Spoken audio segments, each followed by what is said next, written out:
everyone, and welcome to our live stream. We're delighted you're able to join us today. You're like, ooh, more people. Yes, very exciting.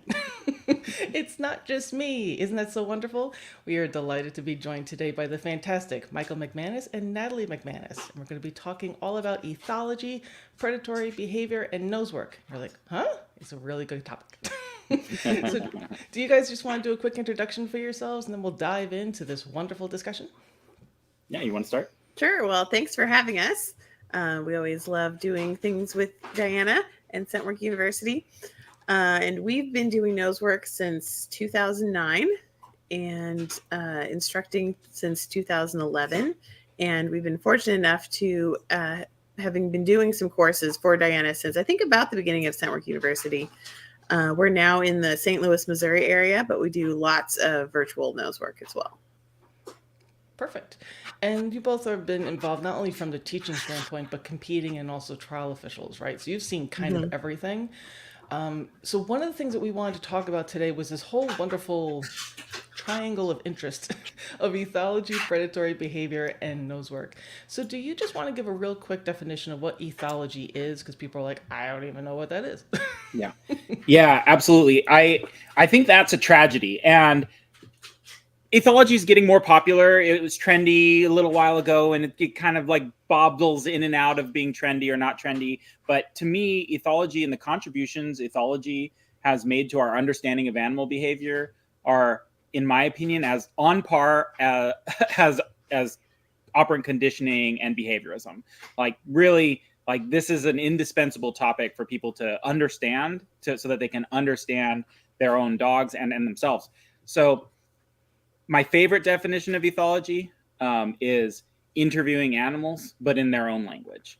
And what it looks like if you study ethology is you're going out instead of what the behaviorists are doing, which is they take a mouse and they throw it in a maze and give it cheese or shock it or do things like that and observe its behavior and how it changes.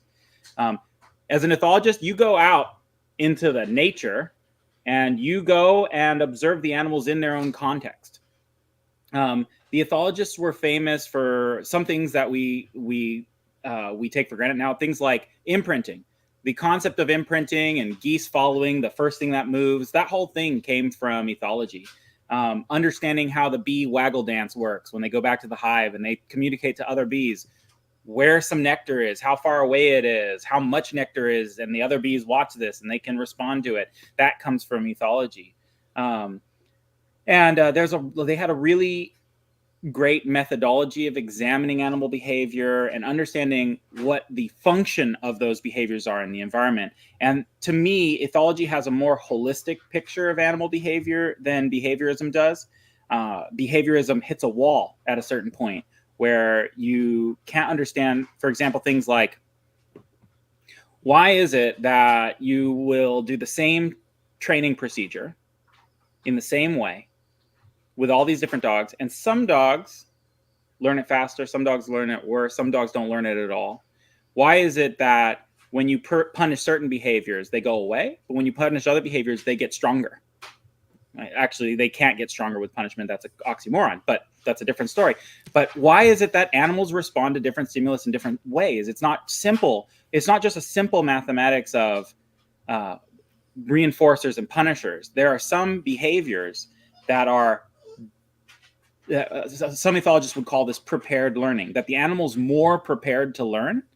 And there are some things that the animals are less prepared to learn or not capable of learning at all, because of their natural evolutionary history. A good example of this is, by the way, can you hear that puppy screaming? Yes, and that's fine. Okay, we'll quiet her down in just a second. But a good example of this is my border collie when she gets kicked by a cow. She doesn't stop chasing the cow. Other breeds, other dogs will stop chasing the cow. Why is that? It's not just because you can't just say, well, it's because it's more reinforcing. Yeah, but that like shortcuts the whole thing. Like, why would pain be reinforcing to a dog in a particular context? You have to actually ask those questions from ethology. Okay. So, what is the difference between ethology and interpretation of what the animal is doing, or is there a difference? Yeah. Well, ethology talks a lot about interpretations, and interpreting animal behavior, one of the things that you learn very quickly when you study ethology is to leave your interpretations at the door, and instead we focus mostly on observing. And rather than thinking of behaviors as having meanings, like what does it mean? Like a lot of people ask me, what does it mean when my dog does XYZ? What does it mean when my dog's barking? Well, ethologists don't like that question. They kind of cringe when you say things like that. They don't believe behavior has meanings. They think behavior has functions. So you look at animals and what they're doing in their environment, and you know, hey, when this monkey makes this particular noise, all the other monkeys run up the tree. And when this monkey makes another particular noise, they all run down the tree. And you start observing that behavior. Oh, wow, they make that one noise, the one where they run up the tree, when one of the members sees a panther. And so that signal, it doesn't mean there's a panther. It has the function of sending all of the other monkeys up the tree to avoid the panther. And the other one is for eagles. So it runs down the tree. And so you look at what the behavior is, you observe it neutrally without an interpretation. You observe the results on the environment, and one of the results is passing on of genes or failing to pass on genes, and then you can determine a behavior's function. Okay. So then for people who are coming at this like, okay, Setwork University, Michael McManus, Natalie McManus, Nosework, what does this have to do with it? So can you talk about where these things meet as far as how we may be able to apply a more ethology-based type of observation as opposed to trying to interpret and then putting our human interpretation on what we're seeing? The most common thing that I see is, oh, the dog must be distracted, when that's actually not what's going on. Yeah, that's a really great example. And one of the things that really, again, makes me cringe, and it makes me cringe because of my understanding of ethology, because the idea of a dog being distracted is so like human. It's such a human interpretation on a dog's behavior and not respectful of what a dog is and the thousands of years of evolution that have, you know, happened to the dog to make them behave the way they behave. So one of the reasons I was initially attracted to Nosework, would you mind? Sure. I'm sorry, just moving her to another room. That's okay. So one of the reasons I was really interested in Nosework to begin with is that it was ethological, that it was not so much me telling a dog to do a certain thing like obedience was or like agility was and things like that. So like, oh, look at how much I can modify my dog's behavior. Instead, Nosework was shut up and watch your dog. Like it was just observe.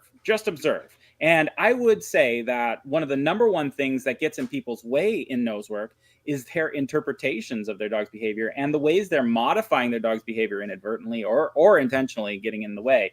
So I think when you're doing Nosework, first of all, in my opinion, if you're doing Nosework right, you're doing ethology. You're looking at the dog's predatory behavior, because hunting for something is predatory behavior. You're looking at that and how your dog's predatory behavior in a certain environment helps them find hides that we can interpret. We have to interpret our dog's behavior because we have to call alert in a competition, which is an interpretation. I think my dog is doing this for a reason. But being good ethologists allow us to not fall into the traps of, calling alert on a distraction or calling alert when the dog or pulling our dog off a voter when we think they're being distracted. That's because usually we do those things because we're interpreting our dog's behavior wrong. And if we were able to take a more neutral observational stance, that's why like everyone else in class can read your dog better than you. Like, why aren't they calling it? It's because they're able to neutrally observe rather than interpret. Perfect.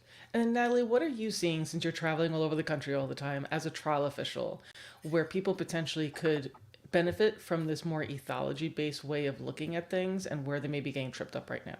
Yeah, it's a great question. And it ties right into what Michael was just saying about how people will be there with their dog and they're physically watching them, but they do not understand what the dog is doing.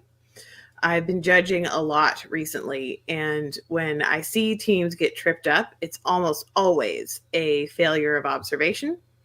And the dog is trying to work a hide usually, but it may be from a huge distance. And so because of the handler's preconceived ideas, they are not understanding that the dog isn't trying to do something right here. They're trying to do something way over there or something like that. And they're also additionally tripped up in their observation because of the level of stress that they're in. And so if they can, I think just the mindset of, I'm here to interview my dog in their language. I'm here to watch how they work this search area, work these odor problems, would free the handler up a lot in their mental bandwidth to be able to actually see what the dog is doing and then be able to make better decisions in how they follow their dog, manage their dog, when they call alert, and all those things. I think that's a really interesting way of putting it, of being able to see it from the dog's point of view. But I know people are going to be saying, but the dog doesn't know about the ribbons. The dog doesn't know about the time, and the dog doesn't know about all the money that I've spent. And I've heard that I have to manage the search area, and I've heard that I have to do X, Y, or Z. And but what am I supposed to be able to do to be correct? So how do you help those people who they're so stressed about the result? And they feel so, I'm not trying to be mean, but they feel inept when we tell them, we'll read your dog. I don't know how. I don't know what I'm looking at. So what do the two of you tell those people about how maybe they may be able to use the principles of ethology and get away from the, well, I think my dog is distracted, or I think my dog isn't working, or I think my dog is being stubborn, or I think my dog is lying. How do you help those people? Yeah, I think partially we have to step away from competition a little bit and take this on in practice, because when you're already in the competition, you're so overwhelmed that there's not a lot you can do in the moment unless you're able to do something like breathe and relax yourself. But outside of competition, we can take an ethological approach to observing the dog, to watching our videos, to sitting there in class. And we both love to do observation exercises in our classes where we have people look at certain behaviors the dog is doing to see what they can observe, count how many things they can observe. There are a lot of different exercises that you can do related to that. And the more the handler learns to see it, they're learning that language of the dog. And then when they're in that stressful competition state, more of that's going to sink in. But it takes a lot of observation. And I also really believe in the handler talking through what they see in their dog as well. Because sometimes the handler is thinking the dog is distracted, the dog is whatever. And if they verbalize it, then their instructor can say, what I'm observing right now is such and such, and reframe some of these things, or help the student let go of some of these ideas that may be hindering them.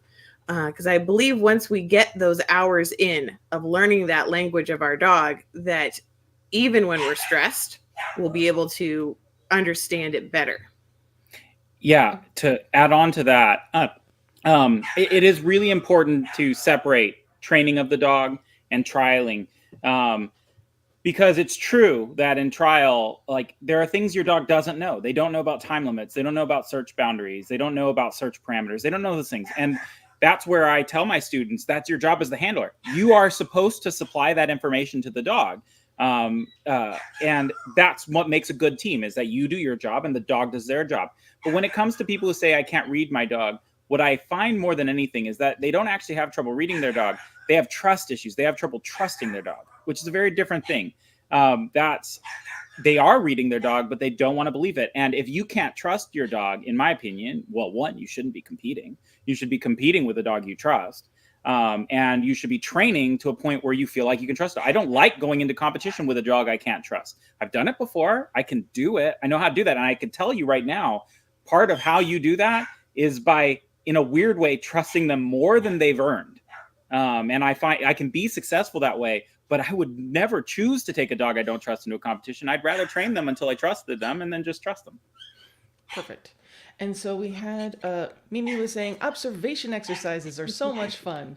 So can you actually talk a little bit about how people may be able to do that, either when they're training on their own or when potentially instructors are working with their clients? Because I think that is something that's missing. And a lot of times when we're training or practicing, it's more of a go through the motion. I set the hide, your dog finds the hide, you call alert, and then you're done. So can you talk about how people may be able to start doing this when they're training? You first. Yeah. One of my favorite ones is to have all of the students pick a body part that they're going to observe for that round.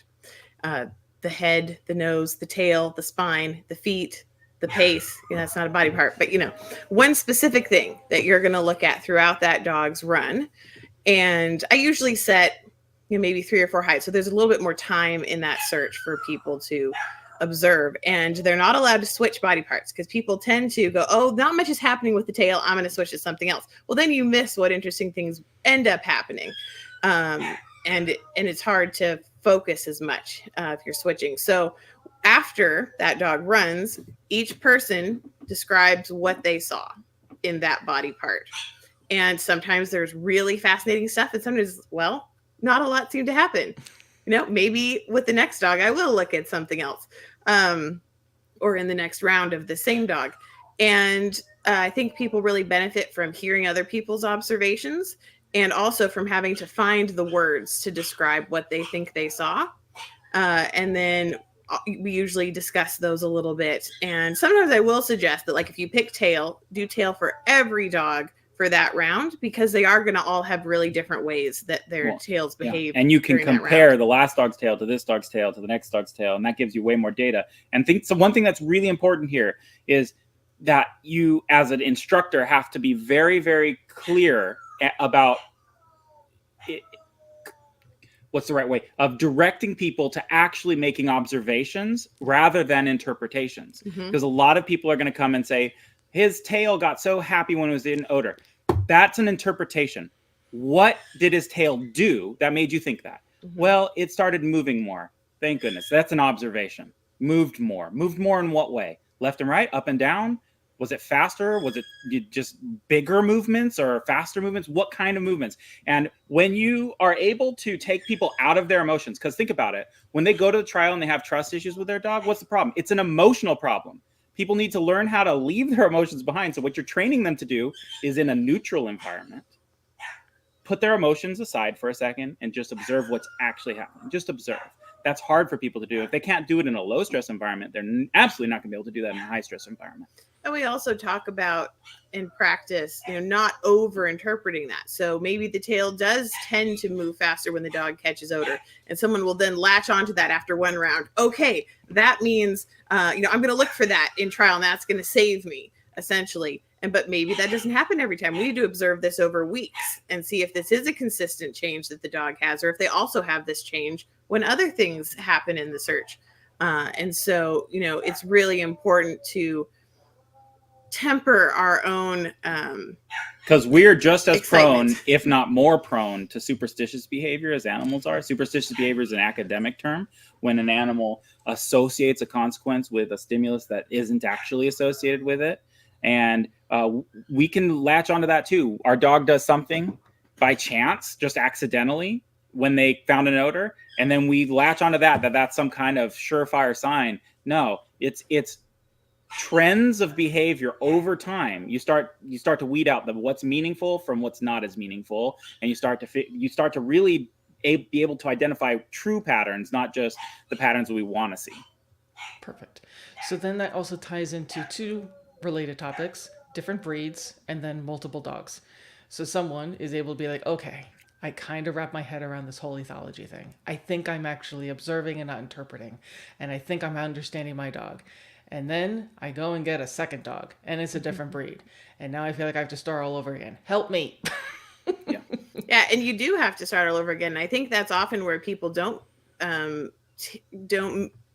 make the right choice initially, is that they do try to treat that dog like the previous dog, subconsciously most of the time.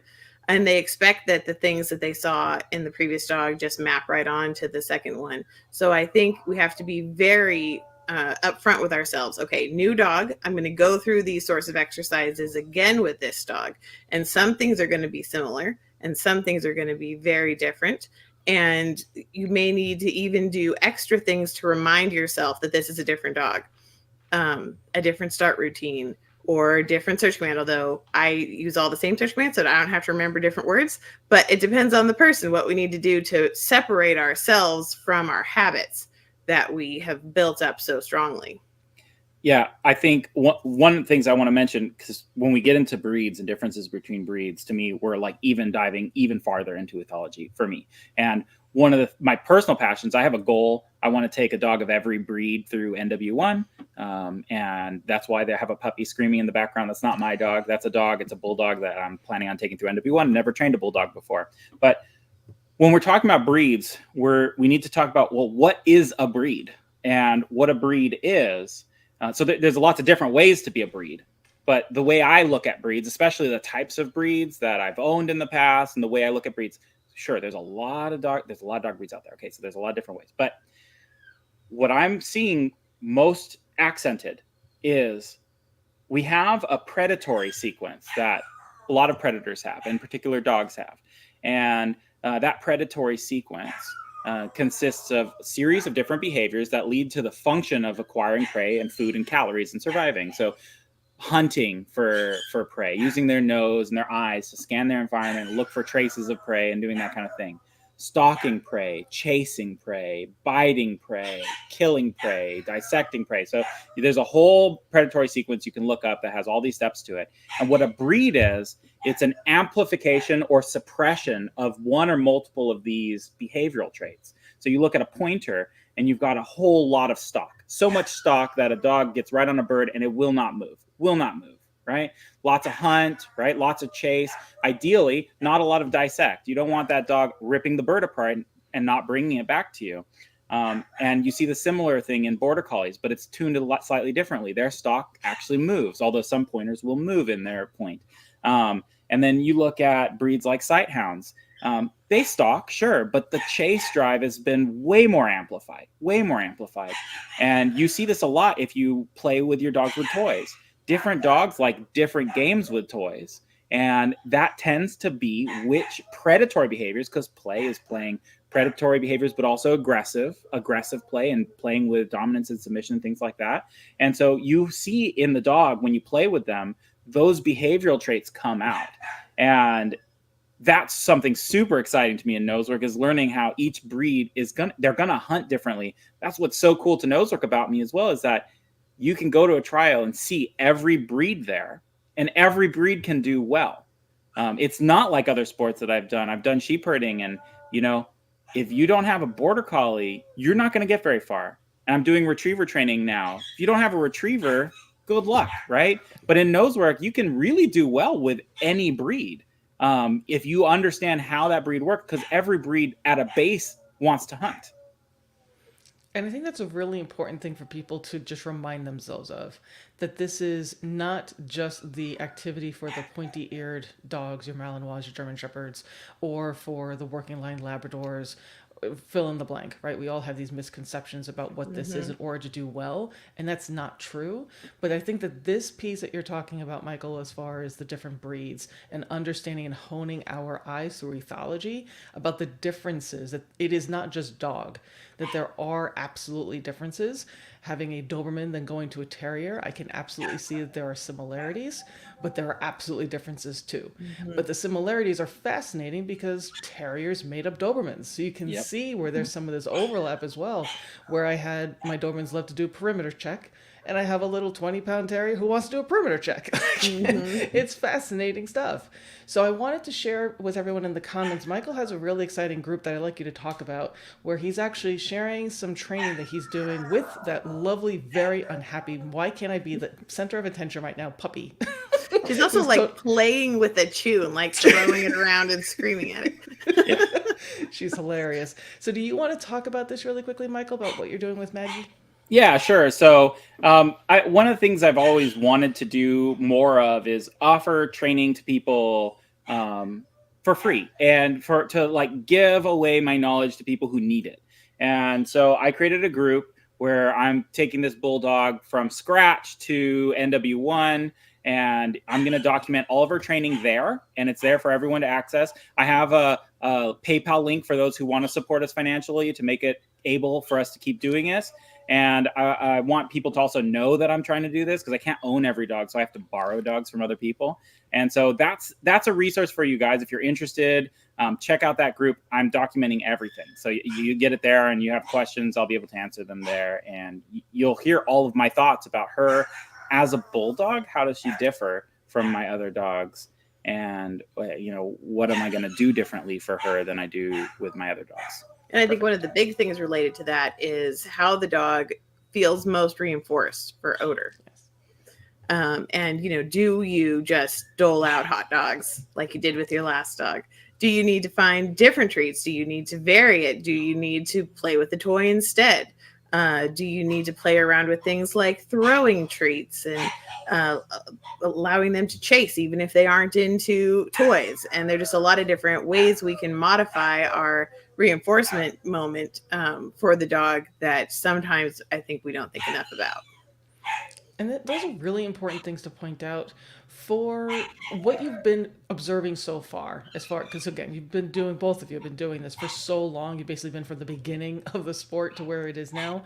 What are some of the big things that you've been noticing from an ethology standpoint, and also taking into account the predatory behavior piece, some of the big bucket differences between some of the common breeds that you're seeing people try to play, or where people may be missing what that breed may need? So as an example, one of the things we may hear in the terrier community is, well, it's not a rat, my dog doesn't want to go for it.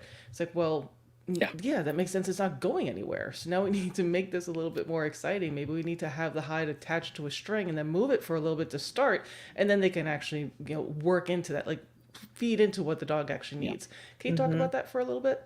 Yeah. One thing before we get into breeds, I want to talk about another distinction that I think maybe is one level even higher than breeds, which is that the canines in the wild have a couple different modes that they can survive. One of those modes is a predator mode. They go out, they kill animals, they chase them down. It's violent, right? It's exciting, whatever. The other mode is scavenging. They go through trash dumps and they find spaghetti and whatever was thrown out by some human, and they eat that. And it's a pretty chill lifestyle, right? There are still territorial fights, and so it's got its own flavor to it, but it's two different modes of living. And this is something that I've wanted to actually study in more detail, but I think we all notice that there's a big difference in the way that most dogs that are trained with toys hunt compared to most dogs who are trained with food.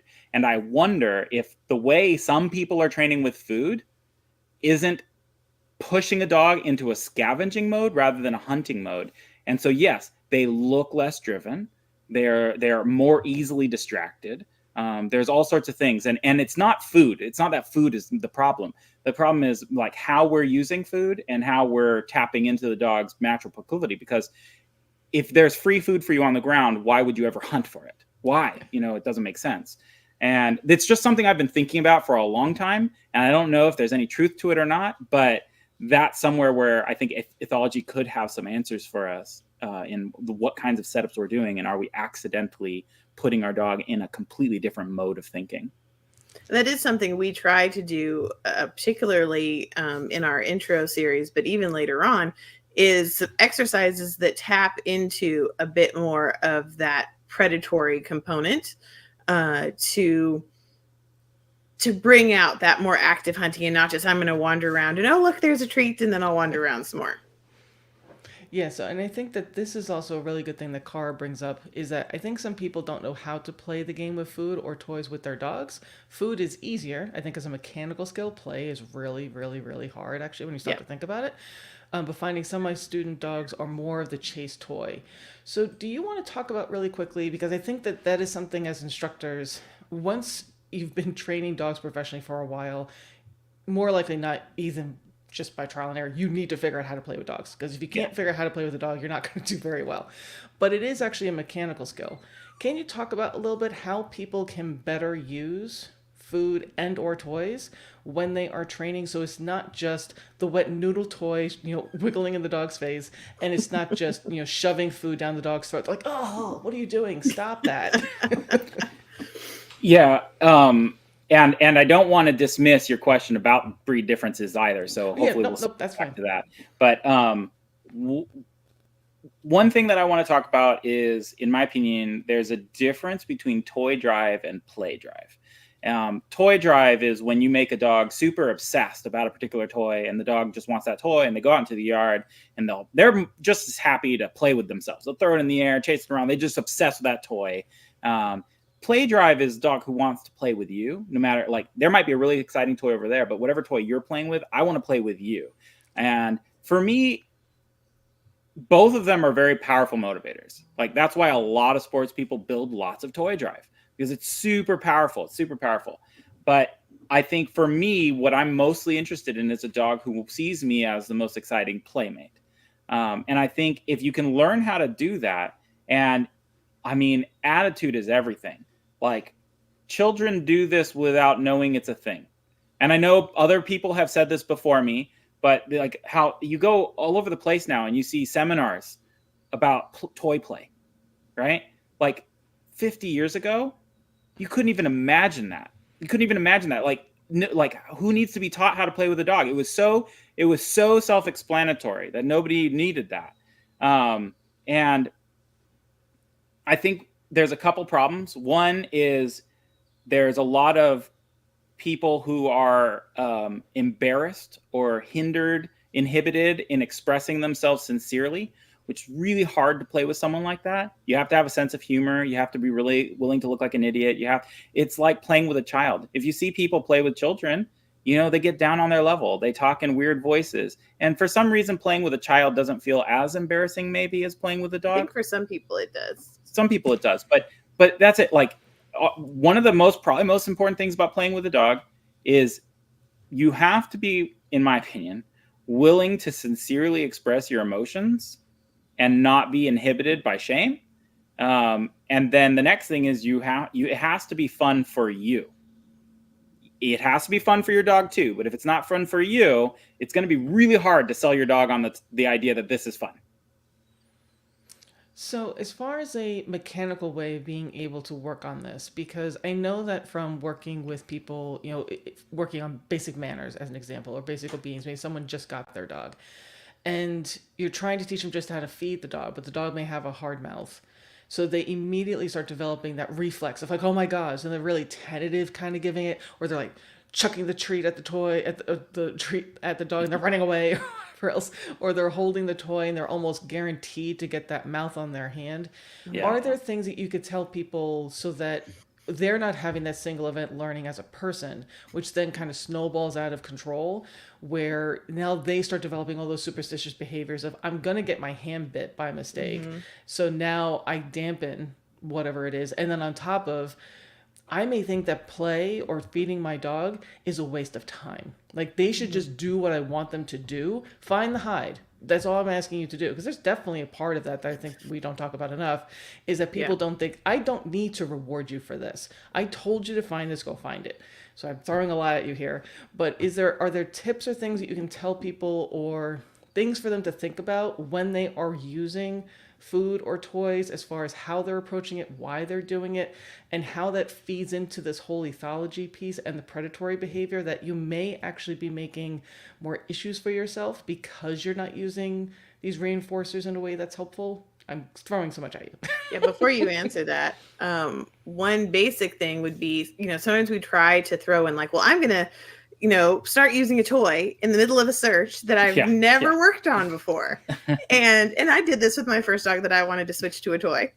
And taking the time both to learn ourselves how to be good toy players with our dog outside of Nosework, and then also letting our dogs know we're changing up how we're reinforcing, I think are both really important. And if we try to do everything in the world within Nosework, we put a lot more pressure on ourselves. We put more pressure on the search. We confuse ourselves and the dogs. And so I think we can dispense with some of the problematic pieces that can come up if we just take that out of Nosework, get good at it, and then put it back in.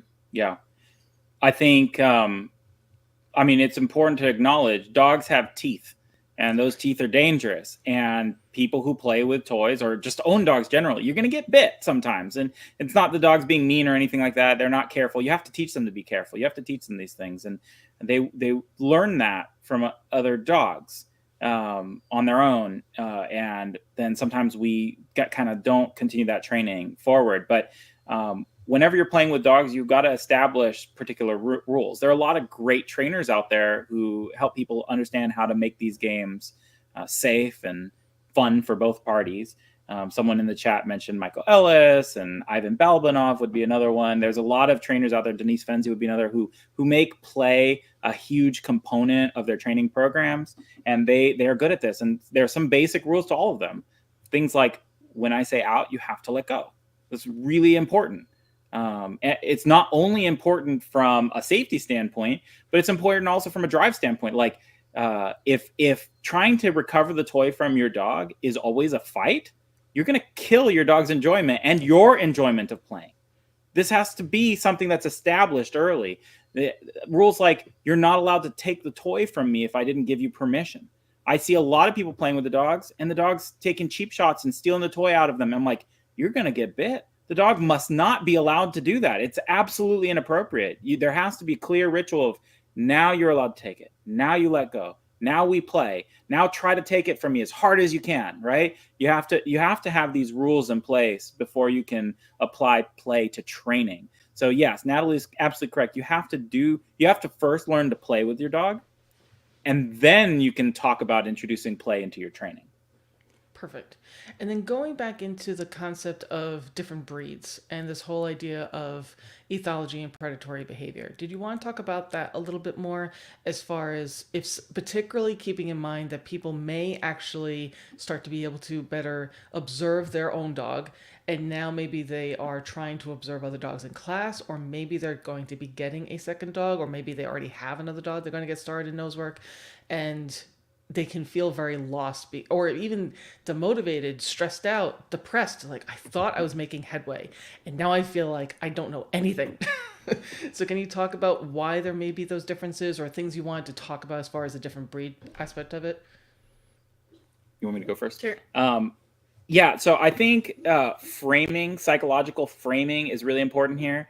I know some people would get very demotivated or frustrated by that, but like, that's so far from the way I perceive it. Like, I got a bulldog hoping that I would feel like I know nothing, right? Like, I hope that this bulldog pushes me way out of my comfort zone. Like, everything I thought I knew about training dogs doesn't work on this dog, right? That's the best case scenario, because that's the best opportunity for growth for me. And so if you're not seeing your new dog as an opportunity for growth for yourself, for you learning a new individual, and not, let's even forget the dog, the breed portion, just like, this is a new individual, and this is an opportunity for you to learn that new dog and form a brand new relationship.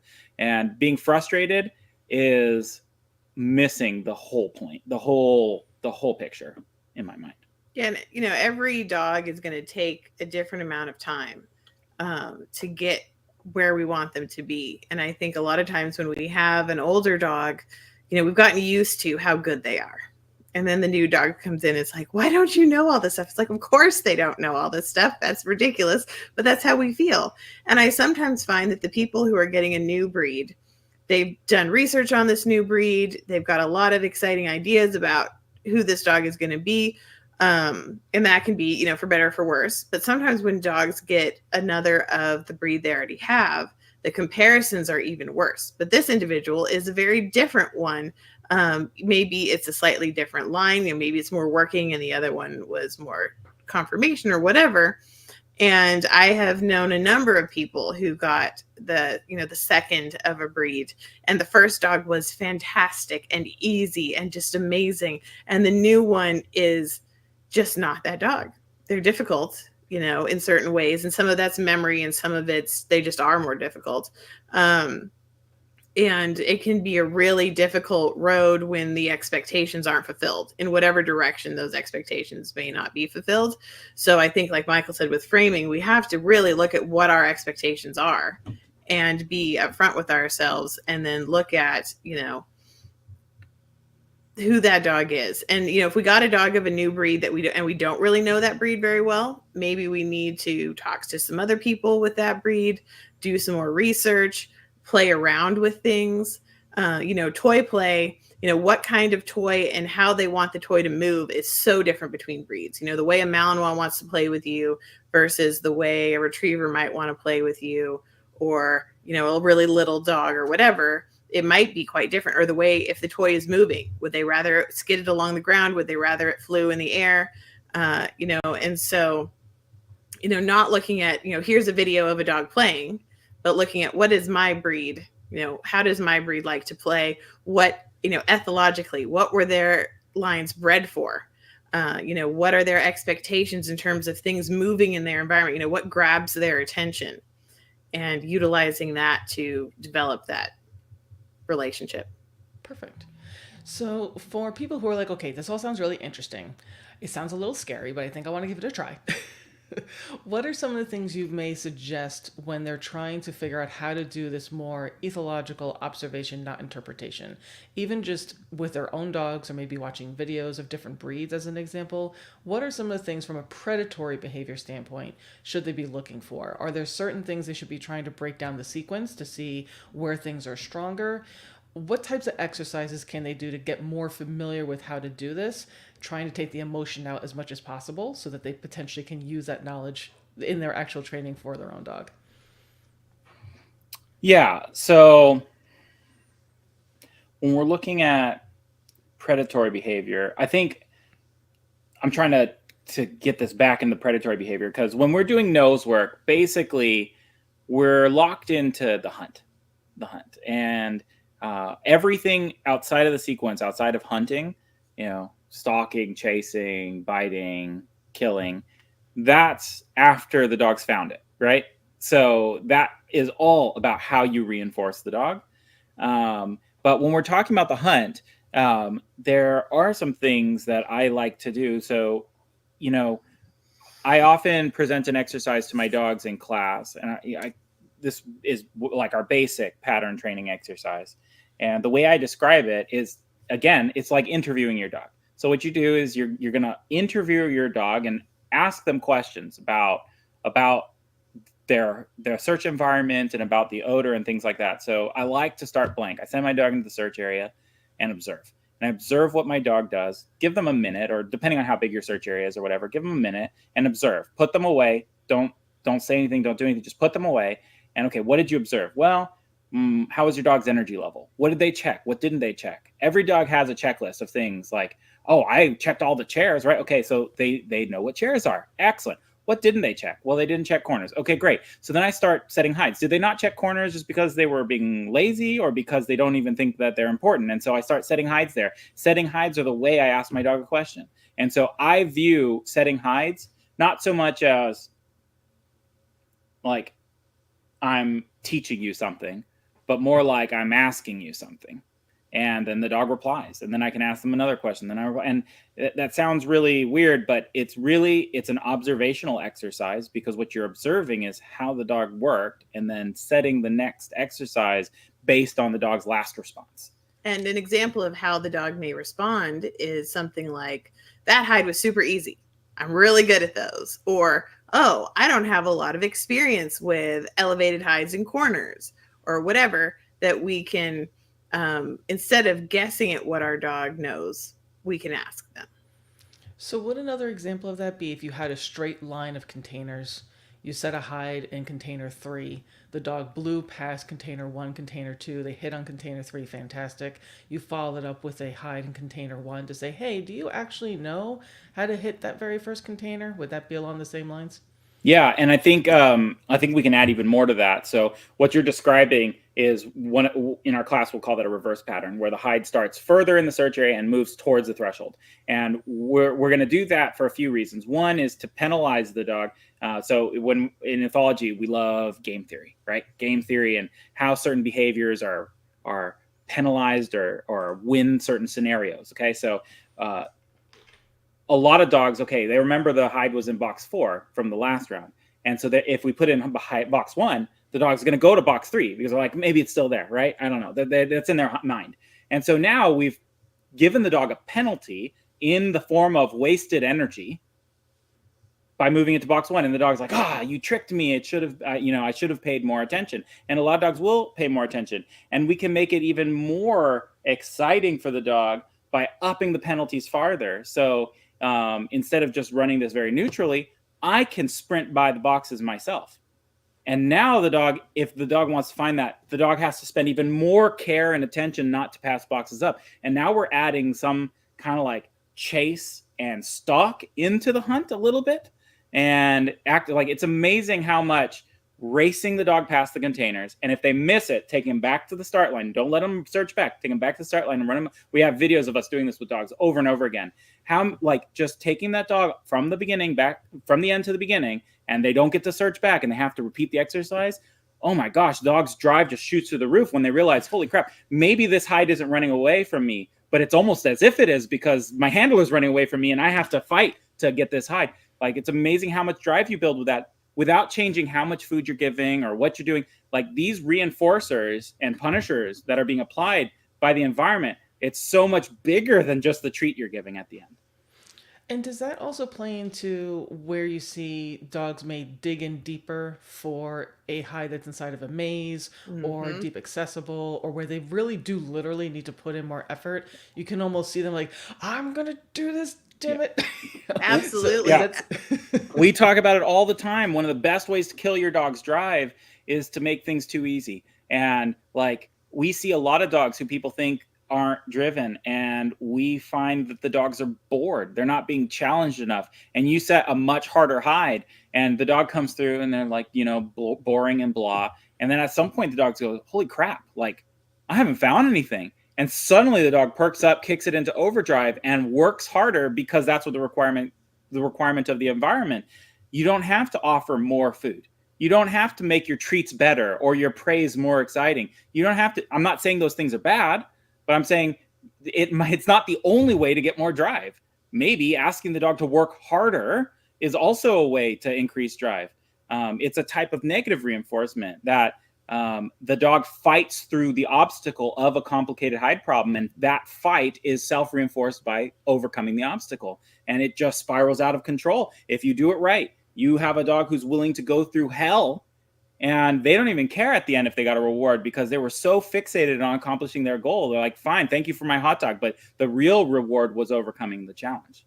I think mazes, like you said, are a great example of that, and other things where there's physical complexity, both because of the problem solving they get to do, of it's not just I catch it and it's right there, having to work around physical objects, but also the like having to push through things. And for some dogs, they also have to overcome a confidence piece. But I think, dogs who are hunting for lizards or rabbits, or whatever, they're diving in the bushes. They're really getting in and they there. Rarely get the lizard at the end, Yeah. And I think there's something about pushing through things like that that's deeply valuable to them. So on that note, I wanted you guys to talk a little bit about the webinar that you have coming up. So we are very delighted that we're going to be hosting Michael and Natalie for a live webinar where they're talking all about games. And it's titled, Why Games and Nosework Are Serious Business. So you guys just want to talk about that quickly? Go ahead. Okay, so how much am I talking about? What do you mean? Okay, so yeah, we're presenting this exciting new webinar. Games has been our longtime passion in Nosework. And I just talked about game theory in Ethology. That's what we mean by games, actually, is how we respond to the costs and benefits of certain decisions in our environments in situations that are perceived to be competitive. Okay, so a competition is a competition. It's competitive, right?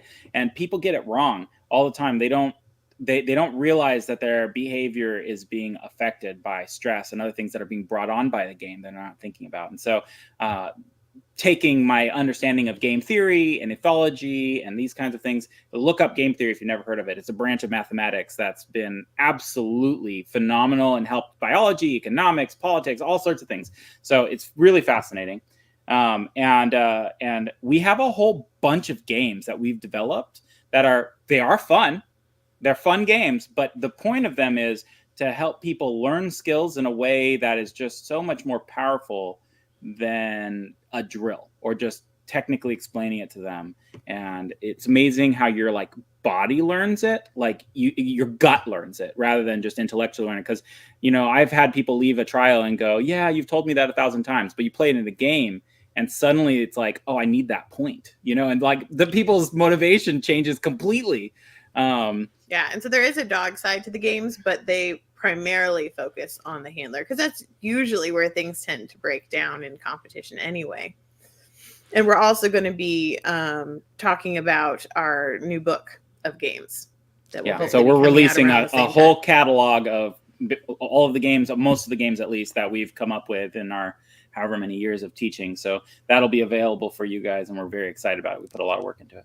That is amazing. Yes, people have been asking and begging, like, where are all their games going to be in a book? Well, guess what? The McManuses listen to you, and they're putting together a book. You should be very, very fortunate about that. Very exciting stuff.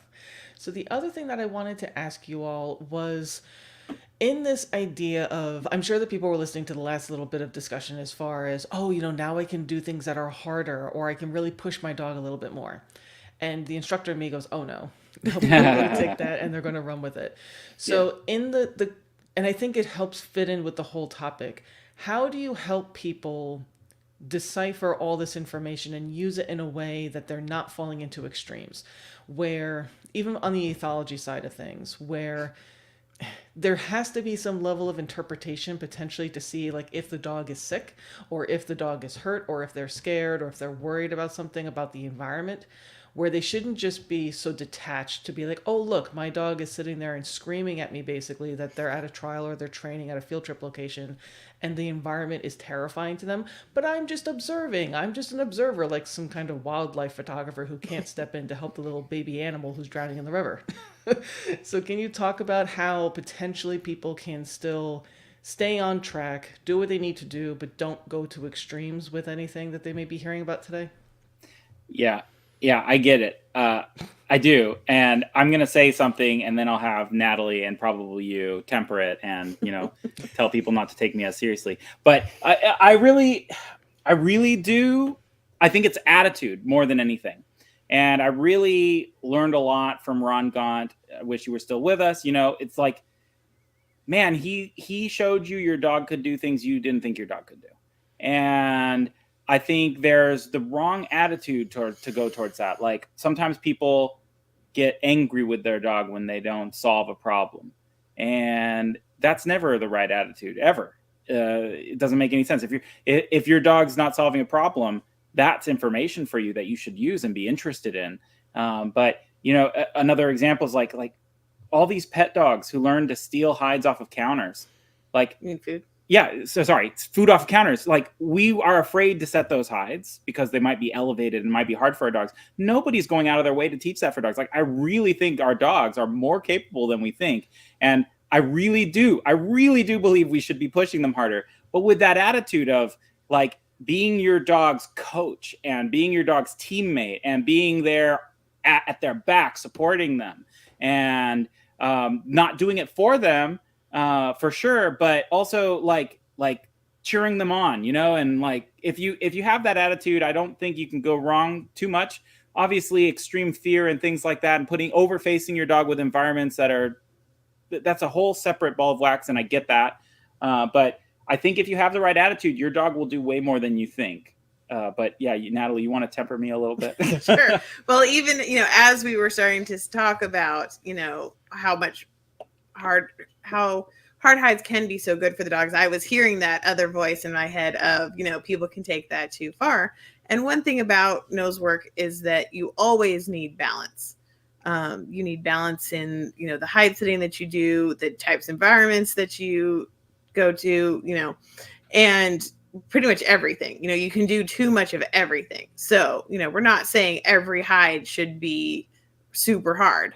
We're also not saying that a hard hide equals, you know, a hide on the ceiling. You know, you can give your dog a challenge by, just like you were talking about, creating those mazes or different physical puzzles for your dog where the hide is still perfectly accessible to them. They just have to work a little harder to get there. And yeah, sometimes we suggest, like, set a hide you think your dog could find in less than 10 seconds. You know, set the easiest thing you think you can set. Well, part of the reason we do that is because people fail spectacularly. Yes. And to understand that what you think is hard and what you think is easy isn't necessarily what actually is easy. So you should leave that idea behind. One thing before you continue, I want to mention about what I'm saying is I think a lot of people get the wrong idea about challenging the dog and making hides harder. And like one of the challenges I give to my students is to set the easiest hides they can set in progressively more challenging environments. Like, and I think one of the big mistakes that I see people doing is they set more and more complicated problems at home, and their dog could pass an elite search in their backyard but can't do anything anywhere else. It's like, when's the last time? And I see dogs who are competing like this, like they're actively competing in competitions, and they couldn't take 5 boxes out to a park where kids are playing beside it and the dog actually do that. And to me, it's like, your dog has no business competing. Like if your dog can't do a simple 1 hide search in 5 boxes in a highly distracted environment, like that's the only thing you should be focusing on. Obviously don't, like, if your dog's terrified of children, like don't put it in that situation. But what I'm saying is, like, focus on being your dog and yourself being masters of the foundation.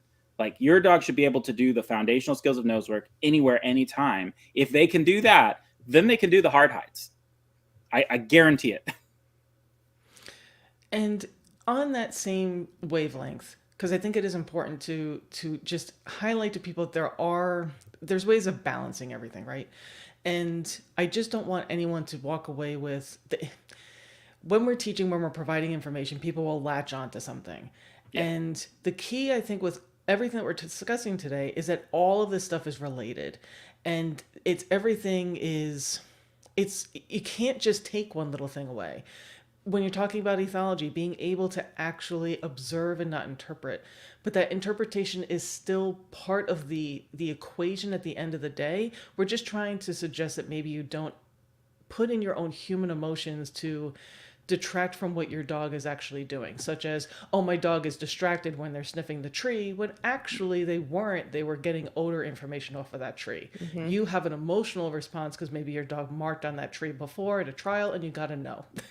Yeah. Or whatever. You have to interpret. You should just question your interpretation regularly to make sure your interpretations are valid. Yes, exactly. So the other thing I wanted to have you both talk about, if you would like, because we still have a little bit of time and this is just fantastic, is some of the things that you've noticed throughout your time in Nosework. What are some of the things some of the big things that you've noticed change from a sport perspective and also from a competitor's perspective? Have there been any trends or things you noticed that have changed from when it first started to where you see it now? Oh man, we could go on probably for a long time about that. I think one thing that's sort of related, early on in NACSW Nosework, you had to have a trained final response that you put in your submission for your entry into trial. And if your dog didn't do that, their sit or down or stare or freeze or whatever it was, then you would get, faulted. And I don't remember exactly how all the rules worked. But, it was definitely penalized. And, some of us, like myself, trained a final response just because of that rule, and then ended up regretting it because I didn't train it very well. But when they removed that, they really removed it, not because they don't want people to train final responses. Train it if you want to. There are legitimate reasons to train it in particular situations. But because it wasn't serving what they wanted the sport to be, which was about the dog and the relationship of the dog and handler. And the dog and handler didn't need that additional human piece to be able to be successful in Nosework. And if someone is successful in reading their dog without that, why would we want to penalize them for that? And so that was, I think, a great change. Again, nothing against trained final responses, but I think the more that Nosework moves in the direction of not being about human constructs and rules, but competition is always to some extent about human constructs and rules. And I think sometimes we get a little bit tied up in those human constructs and rules. Competition tends to go in waves and trends and phases of, what COs or judges are setting, and then that shifts and then it changes again. And I think that we as humans, we're pattern seekers to the max. And so we see these things and we talk to our friends and it's like, oh, this is what they're doing now. And then that shifts a little bit, or they're never, they're not doing this. We're never going to see a crack-eyed at NW3 or whatever. And then you see one and then people freak out because the rule that I had created in my head was that doesn't happen. And so I think we have to really watch the assumptions, the rules that we're creating for ourselves and maybe even for our dogs that may not, one, whether or not they have anything to do with competition, they may not serve us. But two, competition is going to continue to evolve. And so the more that we think we see something that's a rule, if that's not written in black and white, and probably even if it is, don't create a rule for yourself and don't hold yourself back from reading your dog and believing them because you think there's a rule that a judge isn't going to set a hide a particular place. I think for me, there are two major changes that are related in the realm of Nosework. The first is really obvious, that people are pushing their young dogs to competition way earlier without hitting certain foundational milestones. That didn't happen at the beginning and now happens every day. Like, it's like super common, and they're over competing on top of that. So they're like throwing the dogs into competitions every weekend. Like, this is like, it's crazy how much this has grown, which is amazing. It's great, like, that the sport has grown so big, but it's also like crazy how much like we've trivialized the training of Nosework, that like, oh, let's just throw them into every trial. We don't treat it with the same level of respect that we used to train it, where we used to train it as if it was like police training, like doing protection sport, like doing tracking, where you wanted to, really make sure your dog knew what it was doing before you went in.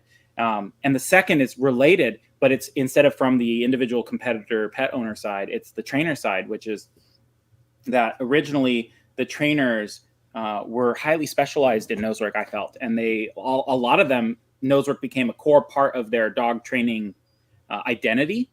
And very quickly, a kind of watered down version. I don't want to be dismissive of all trainers who overnight, every trainer became a Nosework trainer. And that's also, it's great. I love that trainers are offering that.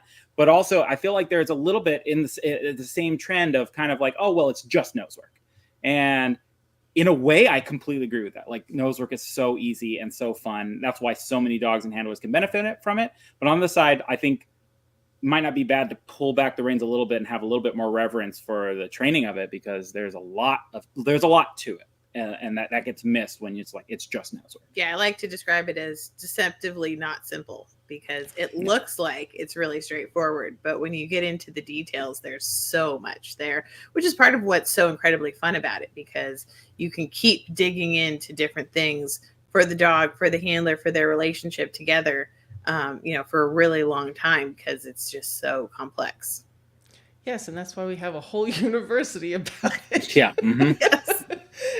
It should have been, if I opened this in 2017, we should have lasted for about a month, and then it should have closed because we should have run out of things to do. And instead, we have like over 30 instructors, we have over 250 webinars and courses, and we keep adding more every single week. Yeah, it's awesome. Yeah, and that's what the thing I love about it, but I agree with you, can be problematic that it just seems so simplistic on the outset, but it's not. And also that there are all these other things that are involved with it that may not have anything to do with odor or hide, but it is skills and behavior and what the handler needs and the handler skills. And that's what I'm really trying to emphasize for people, which is why I wanted to talk to both of you today about, hey, maybe you need to be looking at this a little bit differently. This ethology thing is actually really important to understand how you may actually be discounting and dismissing or completely not understanding what's going on with your dog and putting all this emotion on it of, oh, they're distracted, oh, they're stubborn, oh, they're lying, when actually they're not. And it sucks away all the joy out of it, which kills me. Like, this is supposed to be the thing that you and your dog love to do, and you love to do it together. And from my personal opinion, being able to do this with my dog, like the fact that they want to share this with me of, hey, I'm a really brilliant dog that can do things you can't do. hey, little two-legged hairless monkey, I'll let you in on my wonderfulness for a little bit. I'll grant you that. Like, that's amazing that they want to do that, because 99.9% of the time, they probably think that we're so stupid and that we don't hear anything. Like, oh, I have to deal with this stupid two-legged thing again? Fine, let me show you some things that dogs do. Yeah, and I think exactly to that point, they are constantly telling us all kinds of things if we just figure out how to listen to them. Perfect. So I wanted to also let everyone know that Michael also put together some excellent webinars for us previously. One was his foundation, the 4 pillars of Nosework webinar. We have a link for that inside the comments. If you haven't already, checked that out. We've had instructors take that. We've had trial officials take that and be like, wow, this is just so eye-opening. Again, Michael is very, very good in case you haven't noticed. Natalie is also equally phenomenal. And they talked about the benefit of using blank searches. She put together a webinar for us talking about that very thing. I'll make certain that we have a link for that as well. That webinar also, people have been like, oh my goodness. Because people freak out about blank searches, but it's actually a really important thing for you guys to include inside of your training, because of that very reason, that you're able to basically see, can the dog actually understand what they're supposed to be doing, as opposed to, oh, I'm just going to poke my nose on every single chair or table. The other thing I wanted to ask you both as we are wrapping up, because I really do appreciate you taking all this time, is for people who are potentially hearing that last little bit of, wow, dogs are starting off really young, or wow, they're competing so much, and oh, people are just doing so many things. Do you want to end on that note of how you may be able to, or the suggestions that you have for people that you notice maybe getting a little burnt out, particularly on the trialing side, and what you would suggest for them to do to maybe think about or consider? Yeah, I guess one of the other things that we just recently created, and we've talked about it for a long time, but I just finally sat down and did it. So we have a criteria of determining when it's time to put our dogs on odor, when it's time to introduce that idea to. And I know a lot of people start on odor, and that's fine. And if you're already on odor, you can still use this as a guide to what for us is our core foundation. And I think we're very criteria focused, not timeline focused. Not like every dog should be put on odor in 6 weeks. That's how we started, or in a year. That we've talked to other people who that's their, like, I don't think that does justice to the individual dogs in front of you. We're criteria oriented. Has the dog met this criteria or not? So we've had dogs put on odor and competed within a month of starting. We've had dogs that took a year, because we took that individual dog in front of us and said, well, this dog is ready and this dog isn't. And so that's a resource we have that I think might be useful. We can send that over to you or something. Yeah. I think that, any kind of competition, whether it's Nosework or agility or something else, you're detracting from your training and your foundation every time you compete, because you can't keep up your good criteria that you do in practice when you're competing. You don't know where the hides are. You don't know if your dog is exactly sourcing. You're behaving strangely. There's just a ton of things that you're slow, whatever, that are taking away from your foundation. And so I think one thing that burns people out really quickly is that they erode that foundation with a bunch of competing without building the dog and themselves back up through targeted practice. And then things start to go wrong in competition. And then that creates baggage, with failure. And then things just snowball, getting worse and worse because we're not fixing those things. And so I think it's really important at whatever, speed of trialing you're doing. Although I do think that, a bunch of times every month is probably too much for any team. I think that you have to get the practice in between. You have to rebuild that criteria to make sure the dog and you are still on the same page about everything. I think we see a lot of error accumulation, particularly in containers and buried and things like that, or at trials where you're having a lot of inaccessible hides. And that error accumulation happens really fast if you're doing that a lot. And then you are going to start getting no's almost, unless you just have the best super dog who never changes criteria, if you're not fixing it in between. And I've done that myself. And had to figure out what I had done, that my dog was not working the way she used to, and fix that. And with my current competition dog, I try not to learn that lesson again by actually doing that practice in between. And if people aren't sure what they need to do in between to make sure that they're not eroding their criteria, then they need to work with an instructor to figure that out, because it's incredibly important. Okay, perfect. And then- breaks. Everybody needs breaks. Yes. Oh my God. Yes, please. People are doing so much. Yes. Like sometimes just take a week off. It's just good for you, good for the dog. Just do it. So Michael shared with me the checklist. I will be posting that up on our group. I just don't think it's going to share here very nicely. But Yeah, for the thing figured that you as both have on your website, the Essential Nosework Checklist, is that also a helpful resource for people to have? Absolutely. Yes, and that's targeted toward when the dog is first starting out, of everything you want to expose them to. But you can go back to that at any level of nosework and say, maybe I haven't done this recently. And it gives a bunch of our ideas, and then has spaces for people to add in their own if they think of things within those suggestions. Perfect. So I will make certain that I get the actual criteria as well. We'll add that to our group. We'll add it to the comments and on the YouTube channel and everywhere else. We'll make sure everyone gets it. I also wanted to share with all of you, Michael and Natalie have an absolutely fantastic resource on their own website, Ready, Set, Go. And they have an online portal where it provides a bunch of really wonderful resources that you definitely want to make certain that you're checking out. Do you guys just want to talk about that really quickly, and then we'll start wrapping up, because you've been so generous with your time. Good. So on our website, we have what we call the Nosework portal, and we have a whole bunch of videos. I haven't even counted them recently. I don't know if Michael knows how many there are. But in a bunch of different categories, we have foundations, patterns and handling, games. We have a series Michael did when he first started his short hair catfish, with both him and his, at that time, most experienced dog was his husky, Louie.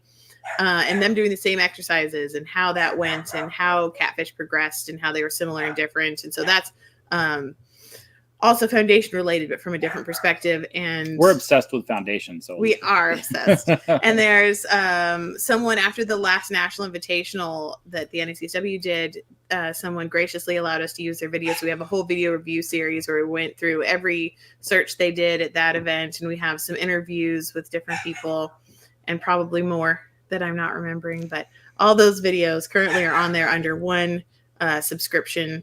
We are going to be moving to a new website fairly soon, where we're going to break some of that stuff out. So if you want to go and binge it all real quick, it's all there Last chance. now. Yeah.